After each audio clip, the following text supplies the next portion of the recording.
Hi friends, நீங்கள் எப்போதாவது ஒருத்தரோட இன்விடேஷன் எடுத்துக்கிட்டு அந்த வீட்டில் தங்கினப்புறம் போக போக வித்தியாசமாக அவங்க நடந்துக்கிட்ட அனுபவம் இருக்கா? அப்போது எந்த இடத்துல நீங்கள் போதுண்டா சாமின்னு கிளம்புவீங்க. ஆனால் அப்படி கிளம்பினாலும் முடியாமல் போனால் உங்கள் ஊருக்கே ஆபத்துன்னா, அதுவும் ஒரு ஸ்கூல் போகிற மகளோட மாட்டினீங்கன்னா என்ன பண்ணுவீங்க? அப்படி ஒரு சுச்சுவேஷனை தான் இந்த ஸ்பீக் நோ ஈவில் படத்தில் வர ஒரு துரதிருஷ்டவசமான குடும்பத்துக்கு ஏற்படுது. அந்த குடும்பம் பென்னோட குடும்பம். அதில் அவர் மனைவி லூயிஸ், மக ஆக்னஸ் இருக்காங்க. பென் குடும்பமும் பேடி குடும்பமும் முன்ன பின்ன தெரியாதவங்க. யூரோப் வெக்கேஷனில் இந்த ரெண்டு குடும்பமும் நல்ல ஃப்ரெண்ட்ஸ் ஆகுறாங்க. வெக்கேஷன் முடிஞ்சு வீட்டுக்கு வந்த கொஞ்ச நாளுக்குள்ள பேடி கிட்ட இருந்து அவங்க ஃபார்ம் ஹவுஸ்க்கு வந்து கொஞ்ச நாள் இருந்துட்டு போங்களேன்னு இன்விடேஷன் வருது. சரி, நமக்கு ஒரு சேஞ்சா இருக்குமேன்னு அங்க போறாங்க. அதுக்கப்புறம் பென் குடும்பத்துக்கு என்ன நடந்ததுன்னு தான் இந்த படம் சொல்ல வருது. இப்போ இதை இன்னும் கொஞ்சம் டீடைல்டா பார்க்கலாம். 2022ல ஒரு டேனிஷ் படத்தோட ரீமேக் தான் இது. ஆனா அதை விட இதுல டெரர் சமாச்சாரம் கொஞ்சம் கம்மி தான். ஆரம்பத்தில் நமக்கு சந்தேகம் வராத மாதிரி இருக்க அந்த சிம்பிளான செட்டப் தான் இந்த படத்தோட பலமே. ஆனா நமக்கு தொடக்கத்துல இருந்தே பேடி மேல ஒரு சந்தேகம் இருக்கும். ஏன்னா ஒரு அடாதடியா தைரியமான பேர் வழியா இருக்கிறதுனால.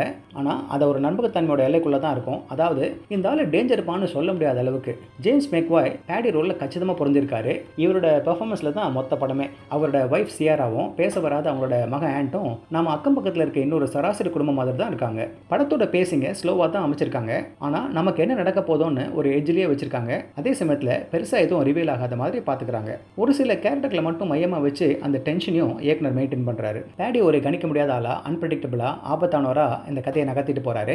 அவரோட அந்த ரோல் மேல கண்ணு எடுக்க முடியாதபடி ஒரு செம்மையான பெர்ஃபார்மன்ஸை கொடுத்திருக்காரு. அதே மாதிரி பென்னா வரவரும் பேடிக்கு சரியா டஃப் கொடுக்குறாரு. இந்த குழப்பத்துக்கு மத்தியில் லூயிஸ் தான் எமோஷனல் டச் கொடுக்குறாங்க. முதல்ல பயமும், அதுக்கப்புறம் அவர் எடுக்கிற முடிவும் தான் படத்துக்கு இன்னொரு டேரை கொடுக்குது. நமக்கு அவங்க இருக்க சிச்சுவேஷனுக்குள்ள ஒரு கனெக்டையும் கொடுக்குது. ஒதுக்குப்புறமா காட்டுக்குள்ள இருக்க அந்த வீட்டோட செட்டிங்கு, நடுநடுவில் அந்த நிசப்தம், அந்த தனிமை, ஒவ்வொரு சீன்லயும் இருக்கிற அந்த பய உணர்வை கேமராவிலையும் பேக்ரவுண்ட் ஸ்கோர்லையும் நம்மளோட டெரரை அதிகப்படுத்துறாங்க. அதுவும் அந்த பேச முடியாத பையனை குளத்துல தூக்கி போடுறதுல இருந்து கிளைமேக்ஸ் வரை திக் தான். வழக்கமா இந்த மாதிரி த்ரில்லருங்களை பார்த்து பழக்கப்பட்டவங்களுக்கு அடுத்து என்ன நடக்குதுன்னு ஈஸியாக கெஸ் பண்ண முடியும். இருந்தும் அந்த சிச்சுவேஷனோட இன்டென்சிட்டியும் ஆர்டிஸ்டங்களோட பெர்ஃபார்மன்ஸும் நிச்சயமா உங்களை பயமுறுத்தும். கேரக்டர்களோட சில முடிவுங்க நமக்கு சரியா படலைன்னு தோணலாம். ஆனா அது அபத்தம்னு தள்ளிடவும் முடியாது. மொத்தத்தில் இந்த ஸ்பீக் நோ ஈவில் ஸ்லோபன் படமா இருந்தாலும் சரியான ஒரு சஸ்பென்ஸ் அனுபவத்தை உங்களுக்கு தருன்றதுல சந்தேகமே இல்லை. ஒரு அப்நார்மலா, டிஸ்டர்பிங்கா, அதே சமயம் ரொம்ப குழப்பாத த்ரில்லரை தேடுறவங்களுக்கு இதை பார்க்க வேண்டிய படமா அமையுது. ஓகே ஃப்ரெண்ட்ஸ், இதே போல இன்னொரு சுவாரஸ்யமான பட விமர்சனத்தோடு சந்திக்கிறேன். இந்த விமர்சனம் உங்களுக்கு பிடிச்சிருந்துச்சுன்னா உடனடியாக லைக் பண்ணுங்கள், ஷேர் பண்ணுங்கள். நன்றி.